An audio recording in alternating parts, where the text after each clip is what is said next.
Big move this week. John Messara at Arrowfield, along with partner The Star, have gone with Eduardo for the Everest.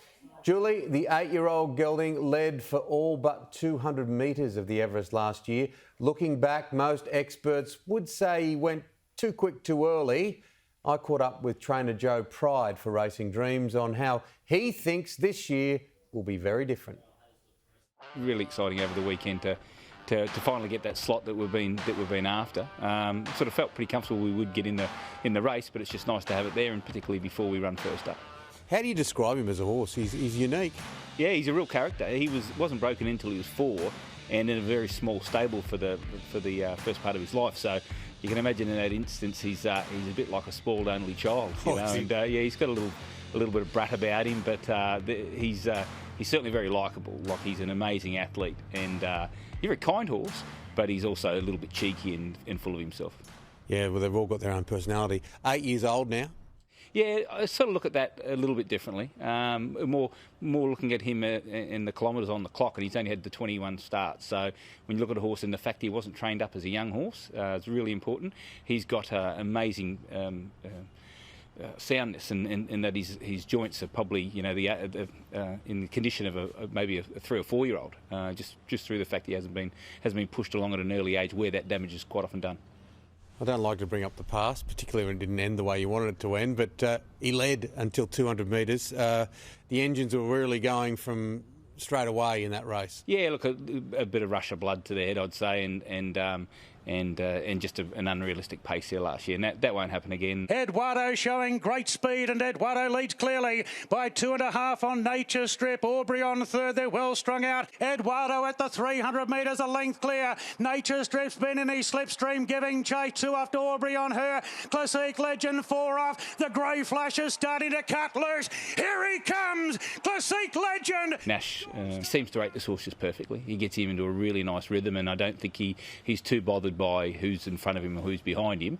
It's about getting Nash getting into a rhythm with my horse, and knowing that he's going at a tempo that he's then going to be able to kick and finish the race off. And he's had great winning form since, hasn't he? Doing 10,000. He's been fantastic, and particularly I'd ask people to concentrate when they assess my horse to look at the first 2 runs of last preparation. The challenge, where he broke the track record on a hard track, beat Nature Strip, and then 3 weeks later won the Galaxy, carrying top weight and really, you know, won particularly handsomely. And that's the preparation of giving him this time is allowing for those first 2 runs again to probably be his best, but they're going to be in the shorts, and then a month later in the Everest. And with that difference in programming, I believe that's what's going to allow us to just take that next step and have him at his absolute peak on Everest Day.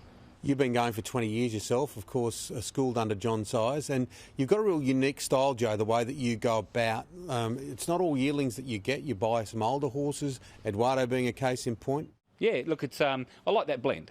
We all need the young horses coming through, but I'm not a big one on pushing the juveniles, and I believe that the level of competition at that age, the bigger stables with the buying the real precocious 2-year-olds have got too much of an advantage. So we tend to hold back our ammunition until they get a little bit older, let them mature, and then hopefully at that sort of mature late 3-year-old into their 4 and 5-year-old years, we can see the best of them. And at that point, there's still, you know, all the grades to go through, and so many lucrative, rich races in Australia now. We've never been under better, conditions to maximise what a good horse can win. And you use a few other techniques, don't you? Use a lot of water, a lot of aqua training. Sure, swimming twice a day, and look, it's just this facility here at Warwick Farm's fantastic. Yep. You wouldn't, and I've trained at Randwick and trained at Rosehill, and you wouldn't pick a better place to train a racehorse. It's got an amazing sort of blend of being a metropolitan racetrack, but also having a rural sort of background to it. And the horse is very much chilled out and relaxed here, which helps us get the best out of them. And love training here. Wouldn't train anywhere else. What about the shorts today? Yeah, looking forward to it. It's a race we've won before, and a race I'm sure today we've got a really good hand in, because my horse is probably the best 1100 metre horse in the race. He's got really good 1100 metre form, but also he's just so dynamic, fresh. With some of these other horses, just might be needing a run or two to get to their peak. My bloke's nearly there now. He's come off a Queensland winter preparation where we've seen so many winners over the past few months. Sort of win first up from Queensland preparations, and I'd be very hopeful he can go very close to that. What would it mean to you to get a win on Everest Day? Yeah, look, I mean, Look, it's a race I'm planning on winning. I hope I don't sound too brash saying that, but I've trained a lot of good sprinters. I plan on training a lot more good sprinters, and I do plan on winning the race. When we finally do, and hopefully it's this year, it's just the culmination of a lot of hard work and a good team around you. They're just special when you win big races. I can't put it into words because I don't have the words within me, but it's an amazing feeling that bubbles through you, and you're on walking on a cloud for days. So it'll be similar to that, and hopefully we get to feel it this year. Good luck, Jack. Thank you very much.